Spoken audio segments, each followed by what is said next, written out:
El título tercero del libro primero del Código Civil y Comercial está dedicado a los bienes. Y aquí nos vamos a referir a la primera parte, el primer capítulo de este título dedicado a los bienes, que trata algunas generalidades y establece conceptos y definiciones que luego son usadas y en virtud de ello se le asignan distintos efectos a lo largo de distintas regulaciones específicas de los distintos institutos del código. Entonces, todos estos conceptos son definiciones, algunas posiblemente similares a definiciones de diccionario, pero que tienen asignados efectos jurídicos.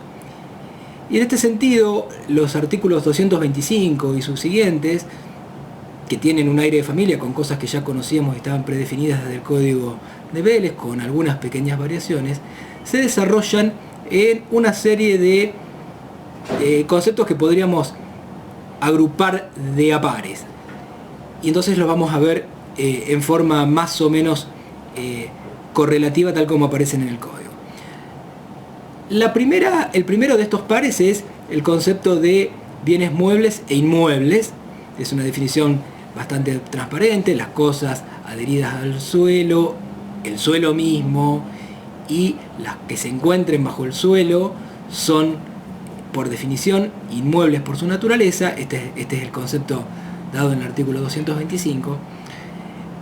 Pero también aparece, o se mantiene, mejor dicho, el concepto de que puede haber cosas inmuebles que no lo son por su naturaleza, sino que lo son por accesión. El artículo 226 habla de cosas muebles que se encuentran inmovilizadas por su adhesión física al suelo con carácter perdurable. En ese caso, los muebles forman un todo con el inmueble y no pueden ser objeto de un derecho separado sin la voluntad del propietario.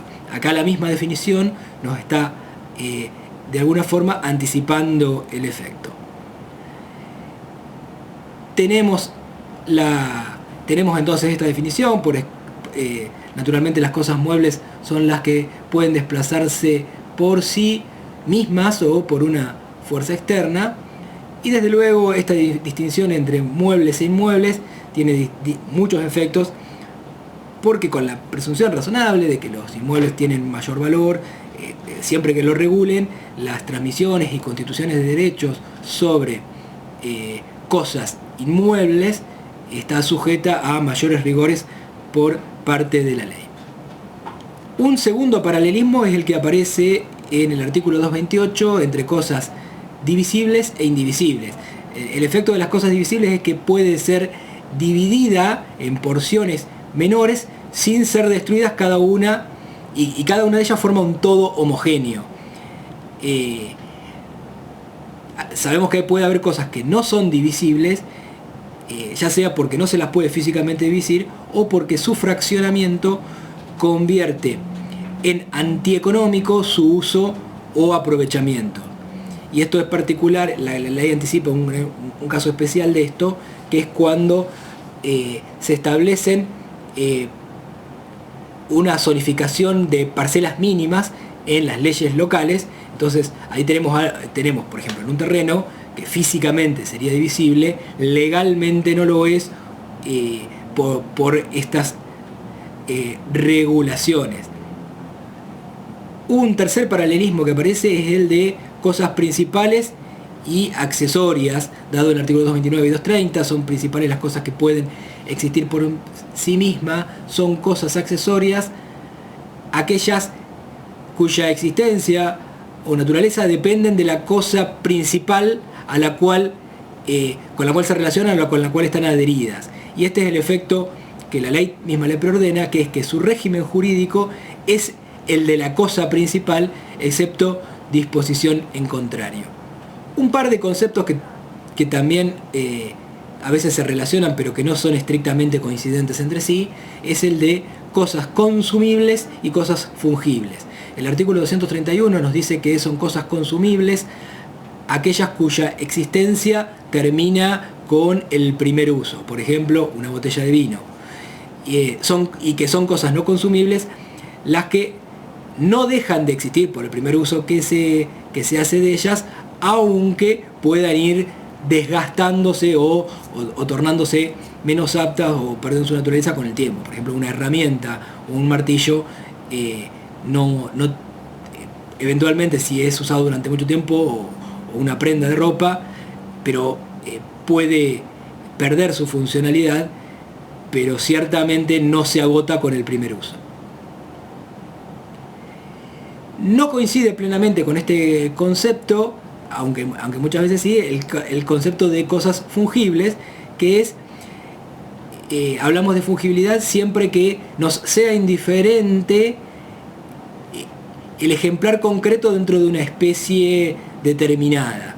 Por ejemplo, si contratamos de las cosas que se pueden vender por kilo, por tonelada, como por ejemplo semillas, nos es indiferente el ejemplar concreto que se toma en cuenta al momento de recibirlo. Lo que necesitamos es una cantidad determinada, un peso determinado, etc. Mientras tanto, que cuando algo no es fungible, si alguien se compromete con nosotros a entregar una cosa, para cumplir con su obligación va a tener que entregar esa cosa predeterminada a la cual se había comprometido. Desde luego, esto tiene efectos también en materia de obligaciones por esa razón.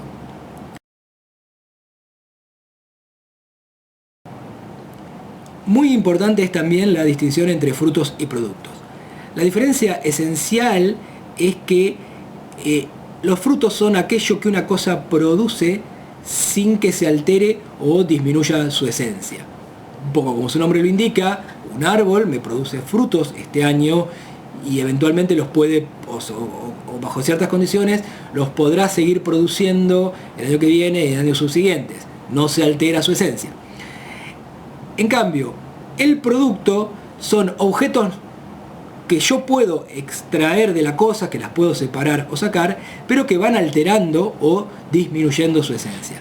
El ejemplo paradigmático de los productos es el caso de una cantera o de una mina, algo a lo cual yo le estoy sacando piedra, o le estoy sacando tosca, o le estoy sacando la sustancia, pero cada vez tengo menos y eventualmente en algún momento esto se va a agotar. Cosa que no sucede con los frutos. La ley mantiene en el artículo 233, donde se regula esta distinción, la distinción entre frutos naturales, que son los que naturalmente se producen, hablamos del caso de un árbol frutal, los frutos industriales, que son aquellos que se producen por el trabajo de la tierra. Cuando alguien siembra maíz, soja, sorgo, girasol, necesita hacer ese trabajo, pero la tierra va produciendo ese fruto y en principio no debería, al menos bien trabajada, alterar su sustancia. Y la tercera subcategoría dentro de los frutos es los frutos civiles, que son las rentas que una cosa produce. Por ejemplo, un inmueble puede ser alquilado y lo que se pague por esa locación va a ser el fruto civil de la cosa inmueble. Esta distinción es relevante por varias razones, porque, por ejemplo, el usufructuario va a tener derecho a usar de la cosa pero sin alterar su sustancia, con lo cual tiene derecho a percibir los frutos, pero no tiene derecho a extraer los productos. Hay, ya veremos en materia de derechos reales, otras consecuencias y otras circunstancias que tornan relevante esta distinción entre frutos y productos. Finalmente, la última dicotomía que aparece en esta primera sección dedicada a conceptos dentro de esta parte del código es la de distinción entre bienes fuera del comercio, y esto no es más que establecer que no todo se compra, no todo se vende. La ley, a veces por razones de orden público, por razones de valorativas, por razones de moral, prohíbe la posibilidad de comerciar algunas cosas. Por ejemplo, no se puede vender un riñón, no se puede vender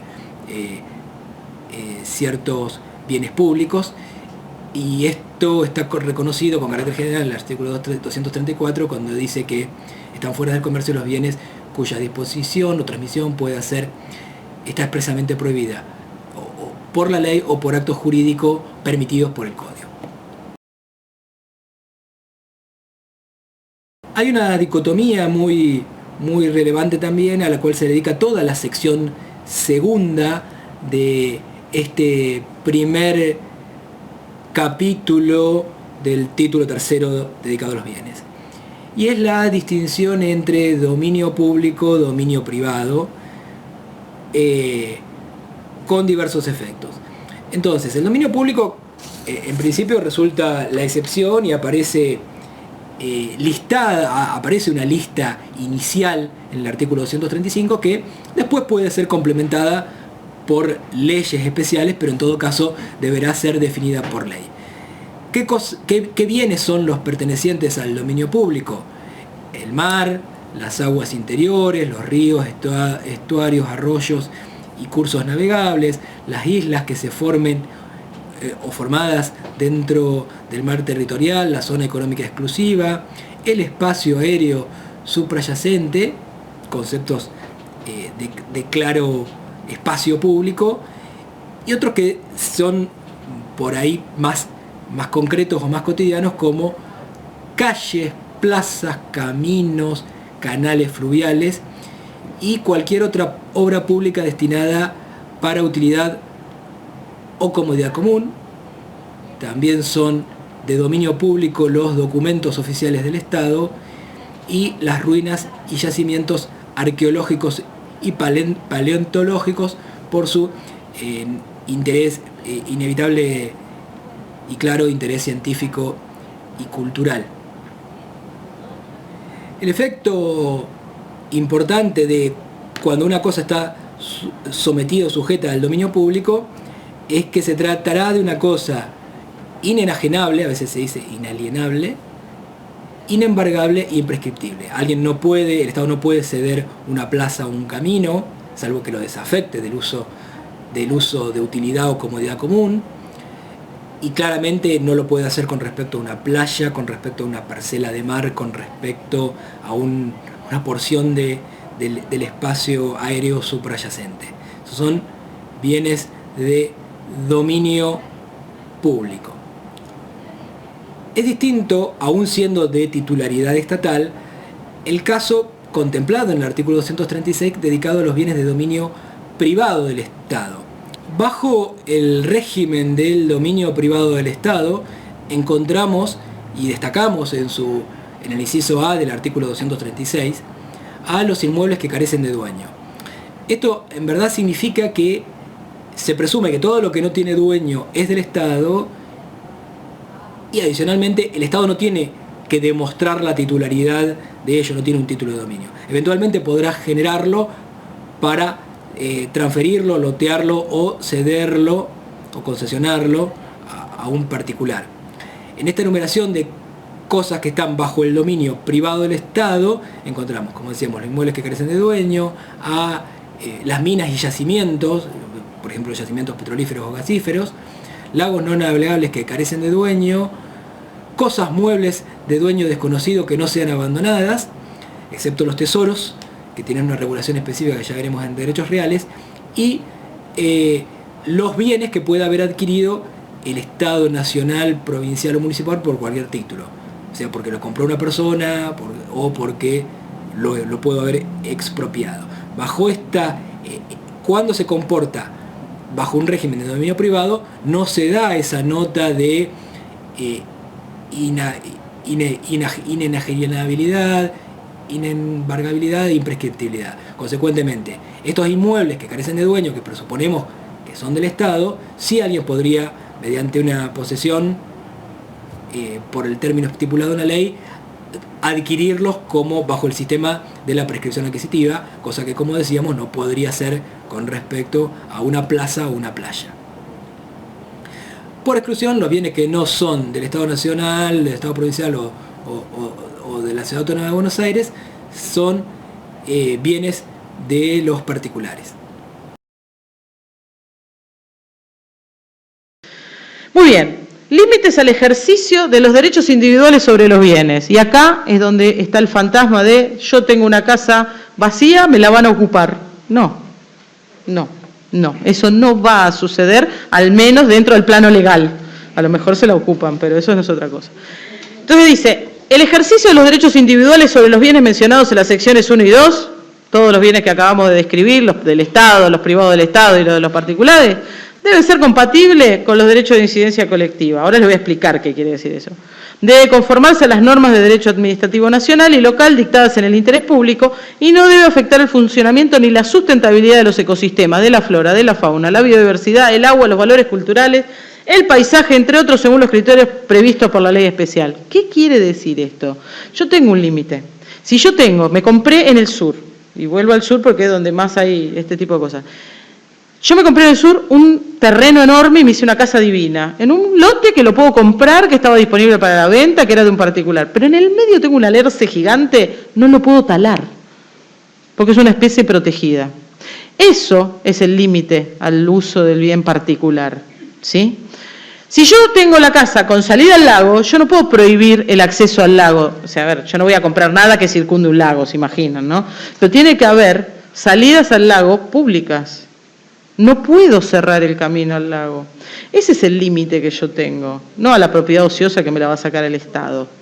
Yo no puedo, no sé, ocasionar una alteración del ecosistema. Por ejemplo, si construyo un edificio de 25 pisos al lado del Nahuel Huapi, no me lo van a permitir, porque por más que yo sea dueña de la tierra, estoy afectando severamente el ecosistema del lugar.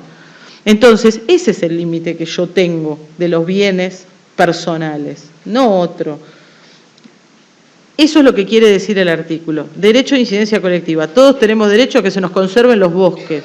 Todos tenemos derecho a que no tengamos edificios gigantes al lado de cursos de agua naturales, que son paisajes que, por ejemplo, dan muchísimo ingreso de dinero a los sectores de las poblaciones locales.